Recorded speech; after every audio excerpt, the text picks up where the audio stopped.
the subject here. Next, I want to talk about straight strain curve, okay, of a concrete with a different strength. So first, let's take a look at this graph on the left-hand side, stress and strength. Okay. So basically, you have you can see all these curves of the concrete with different strengths. So from this set of curves, you can see that one thing is that with the increase of the strength, the ascending portion of a straight strain curve shifted to your left side, right? So as a result, the modulus of elasticity increase with the increase of strength. The other thing is that you observe from here is that with the increase of the strain corresponds to the peak compressive stress is increased. And when we look at the descending portion, so with the increase of the strength, the descending portion becomes steeper. So in other words, with the increase of a concrete strength, the concrete becomes more brittle. Okay? So the high strength concrete is more brittle compared with the lower strength concrete. So this is the information you get from this graph here. So the other thing I want you to look at this one here. Okay? So let's say we have a specimen. Okay? So when you apply a uniaxial compressive load on the specimen here, so in lateral direction you have expansion, right? So if you plot the straight strain curve, okay, so this is the compressive strain, right? And this is the stress. So this here is the tensile strength. So this curve is the stress versus the compressive strength. Okay, so this is in this direction. And this curve here, it's actually stress related to the tensile strength in this direction. So if when we apply a uniaxial compressive load on the concrete specimen, if the strain in this direction parallel to the loading, if this is epsilon 1, and in the lateral direction, if this is epsilon 3, and there is another term, we call it volume strain. So the volume strain is calculated by epsilon 1 plus 2 times of epsilon 3. So in general, when you apply a uniaxial compressive load on the concrete specimen, at an early stage, although in lateral direction, concrete is expansion, but the volume strain, okay, it's actually still decrease. Okay? So when you apply the load on the concrete. But when it's beyond a certain stage, okay, so this is the stage, roughly corresponds to about 70–75% of ultimate strain. So this is the place where you have a mortar cracking and you have a formation of a network of a crack in the mortar and interface. So when you have this happens, the volume strain actually changes the direction, which means the volume strain increase. So the beginning of a mortar microcracking corresponds to an apparent increase in Poisson's ratio above sigma A here. Okay? The other thing is at the onset of a mortar microcracking, the volume of a concrete also begins to increase. Okay? So the significant change above this sigma A here, it's all related to the formation of a crack in the mortar and the formation of a crack network joining the crack in the mortar and interface. So next I want to talk about the cyclic loading. So if you have a concrete specimen subject to repeated and cyclic loading, so the behavior of the concrete actually is affected by the magnitude of this repeated cyclic loading.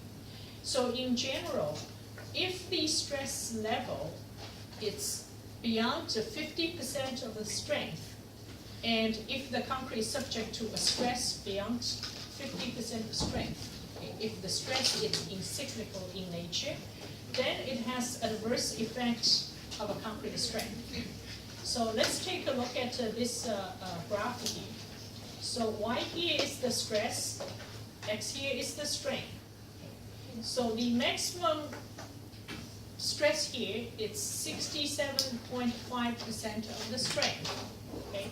So in general, when we have a stress level between 50 to 75% of the strength, so basically you have a generally gradual increase in the number of microcrackings in the system. So therefore you have a gradual degradation on the strength and elastic modulus. So if you look at this graph here, so a few things you notice with the increase of this number of the cyclic loading. So one thing is the shape of the strain curve change. The other thing you notice is that the modulus elasticity decrease. Okay? So you see initially this is the, when n is equal to 1. This is the strain curve. So with the increase to n, you have a curve like this, right? So the modulus elasticity is reduced. Okay? The slope is reduced. And the other thing you notice from this one is that with the increase of n, each of the loading, although it's loaded to the same level, 67.5% of strength, the strain, okay, so from here to here, compared with here to here, the strain increase with the cyclic loading. Okay? So basically, these are the thing we know that we talked about early on. When the load is beyond about 30 to 40% of the strength, so basically you have unstable development of the crack in the interface, and beyond about 70%, you have mortar cracks. So if the cyclic loading to a level in that range, so with the increase of n, you have a graduate deteriorated performance of a concrete. So these two graphs here give you some information how the increase the loading cycle influence the behavior. So the first one here is modulus elasticity, okay? Percentage of the original. The x here is percent of cycle to failure. So from this one you can see that initially when you increase the cycles, you have a fairly steep drop in terms of a modulus elasticity compared with the original. So after this initial period of time, and you have a continued decrease of the modulus elasticity. Right? So basically you have with the cyclic loading, with a stress level between 50 to 75%, you have increased microcracking, right? With a repeated loading, unloading, loading, unloading. So this is the one thing, reduction of a modulus elasticity. The other thing is, let's take a look at this graph here. So x here is number of cycles, n, and y here it's maximum strength. So we talked about in previous figure, with the increase of n, the n is increasing. This graph also shows that. With the increase of a number of cycles, the strain is also increased. So in principle, when you have a concrete subject to cyclic loading, where the stress of the cyclic loading is between 50 to 75% of the strength, there are two things. Okay? One thing is cumulative damage, okay? And the other thing is creep effect. So in general, the strain accumulated under the cyclic compression is greater than the strain for similar specimens subject to sustained loads. Okay? So when the specimen is subject to sustained loads, you also have deformation, right? So this is the creep. So I will talk about it in later class.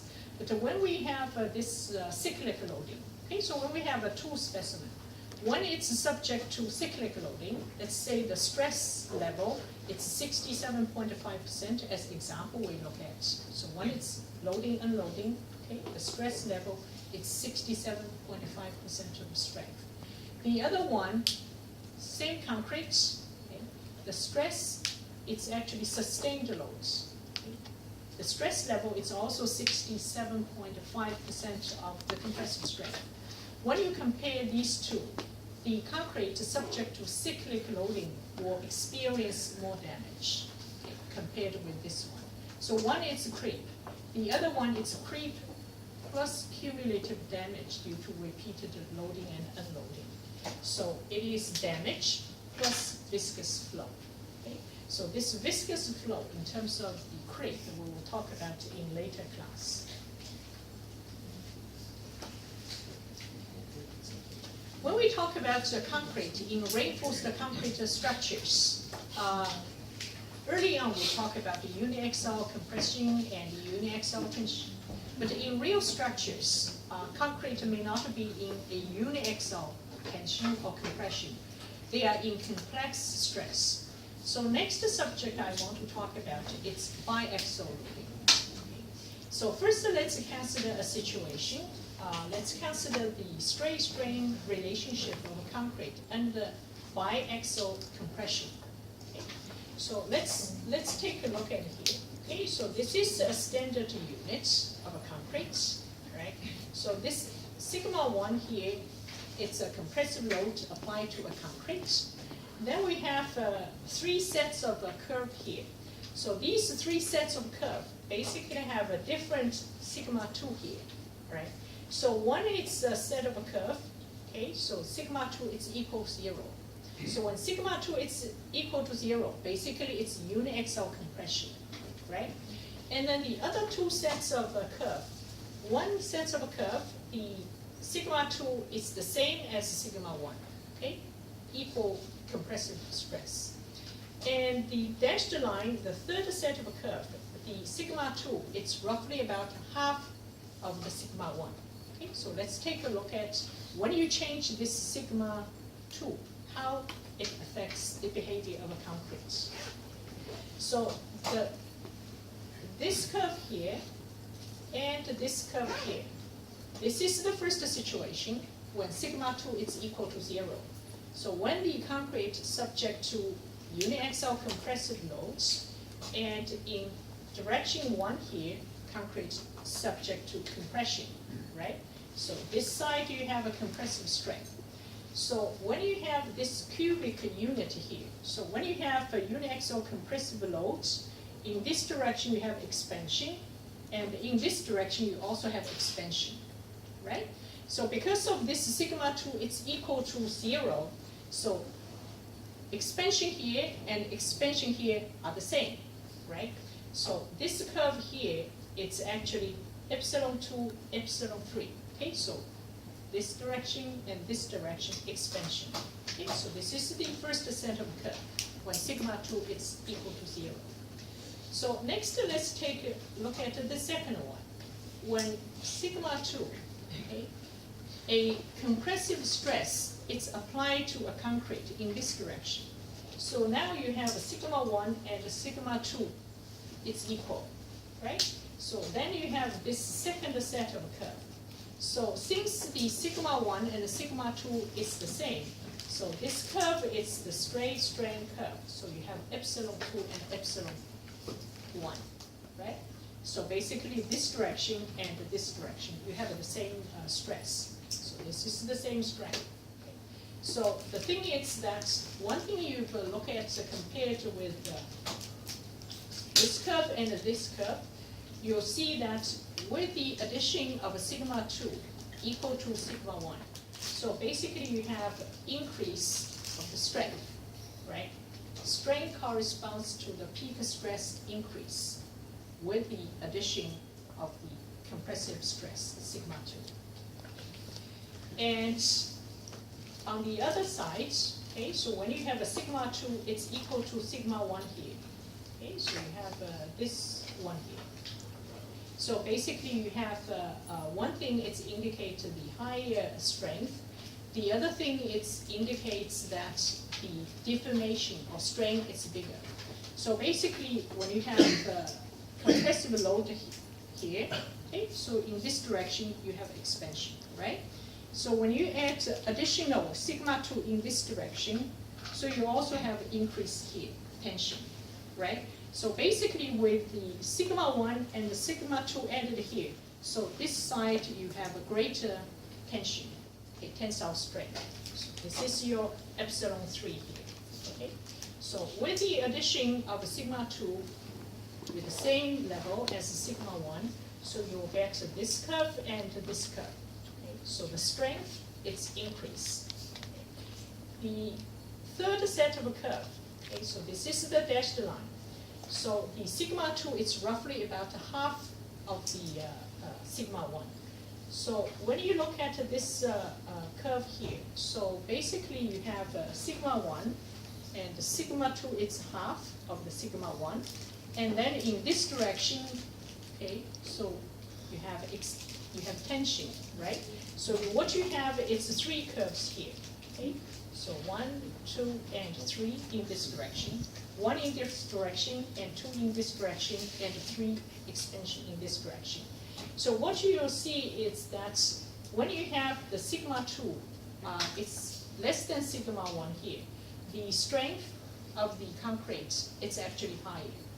So from this graph, you see a few things. Okay? The strength corresponds to the peak stress increase with the addition of compressive stress at the sigma 2 in this direction. The other thing is that the strength is higher than the uniaxial strength. So next, let's take a look at when the concrete failed, where the failure plane. So the thing is that if you have sigma 1 uniaxial compression, concrete expanded here and here, right? And the concrete fell in tension. Now you have a sigma 1 here, compressive load applied, and you have in lateral direction, you have a sigma 2, again a compressive load, and then in this direction 3, in this you have expansion. So what it fails, actually, it is the plane, okay? So cutting through here. So basically, since it's expansion here, so this cube here, it's cut into half, right? The principal failure plane mode is tensile with the cracking parallel to the plane in which biaxial stress are applied. Okay, so you have sigma 1, sigma 2. The failure plane, okay, is parallel to the plane in which biaxial stress is applied. Okay, so this is the situation when you have a biaxial compression. Next, let's take a look at the situation. You have a biaxial compression and tension. So this is the situation. Again, we consider the standard cubic unit of a concrete, right? And to make a change here. So if in this direction you have a compression, okay, uniaxial compression. In lateral direction, this, okay, you have a sigma 2 here. So this here you have 4 sets of different situations. The first one is actually 0, means sigma 2 is 0. So this is indicates you have uniaxial compression. And then the next set of one, basically you increase the tensile stress, you increase sigma 2 here, okay, in tension. So with these 4 here, so basically this is the solid line. These are the first set of situation, uniaxial compression. Okay, when you add a sigma 2 in tension, so basically you have a strength reduced with the increase of a tension. Okay, so basically when you apply a compressive load, okay, in lateral direction you have expansion, right? So now you add another tensile stress in this direction. So you have even higher tensile stress. The failure will be this way, right? So the thing is, from this graph, you can see that with the increase of sigma 2 here, the strength is dropped. Strength and strain corresponds to the peak compressive and tensile stress decrease as the ratio of tensile to compressive stress increase. Okay? So basically, with the increase of the tensile stress of a sigma 2 here, you have a strain and a strain both reduce. The crack actually perpendicular to the direction of a principal tensile stress. So here you have the sigma 2, it's tensile stress. Plus when you add a compressive load, concrete will expand, right? So the failure plane, it's actually this one. It's perpendicular to the direction of a principal tensile stress. Okay, so this is the second situation of a biaxial loading. The third one actually is biaxial tension. Okay. So again, you have this standard unit here. So you have a sigma 1, tensile stress, and the sigma 2 is again tensile stress. So we have three different scenarios here. So the first one, the red curve here, so sigma 2 is 0. When sigma 2 is 0, okay, it's uniaxial tension. Okay. So then you have two situations. The blue one here is that the sigma 2 is equal to sigma 1. Okay. Both are in tension. The dashed line, the third situation, is that tension, sigma 2, is roughly about half of the sigma 1 here. So from the results you see here is that strength of a concrete is approximately equal to the uniaxial tensile strength. Okay. So in other words, when you change the sigma 2 here, it does not affect the overall strength of the concrete significantly. Okay. So the thing is that the question is, when you have a tensile stress, okay, sigma 1 and the sigma 2 here, where the crack goes. So in principle, cracks form perpendicular to the principal tensile stress, okay, with no orientational preference when the biaxial stress are equal. Okay. So basically, depending on sigma 1 and sigma 2, which one is higher? So if sigma 1 is higher, your failure plane is this way, right? So if sigma 1 and the sigma 2 are the same, so what happens? So basically there is no preference, but the thing is that concrete is a composite material. So from a microstructural point of view, it's not a homogeneous, it's a heterogeneous material. So localized defects, micro cracks, etc., can cause the failure, but there's no preference on where it goes. So, but if you have a difference in terms of the sigma 1 and the sigma 2 here, the cracks forms perpendicular to the principal tensile stress. So basically, these three are different scenarios of biaxial loading. The next one I want to talk about is triaxial loading. So I talked about this class here. So when the concrete is subject to uniaxial compression, the failure of the concrete is actually tensile failure, right? So when you apply a uniaxial compressive load, concrete expands in this way. Because of a low tensile strength, concrete failure under uniaxial compressive loading, it's actually tensile failure. The question is now here. So if we can provide a confining pressure, okay, so what will happen? So let's take a look at this graph here. So here it's X here is longitudinal strain, and Y here is longitudinal stress. So let's say we have a cylinder specimen. Okay, so you apply a compressive load on the specimen. In lateral directions, you have a confined pressure, okay, applied on the concrete. So depending on the lateral confinements and lateral pressure, so the strength of a concrete is different. So in this graph here, you see a set of the curve. So basically, the number here given is the confining stress in lateral direction. So from this graph, you can see that with the increase of a confining stress of these cylinders, the strength of the concrete increase. Okay, so the first thing, strength and strain corresponds to the peak compressive stress increase with the increase of a confining strength. The other thing is the descending portion. So when you have a very low confinement pressure or no confinement in lateral directions, so basically I mentioned ordinarily you will not even, ordinary machine you are not even able to get the descending portion. So with a good machine, with a good rigidity, you are able to get the descending portion, but the descending portion is fairly steep. But with the increase of the confinement pressure, so what you see is that at higher confinement pressure, so basically the curve is become flat, right? So reach a nearly constant stress, residual stress.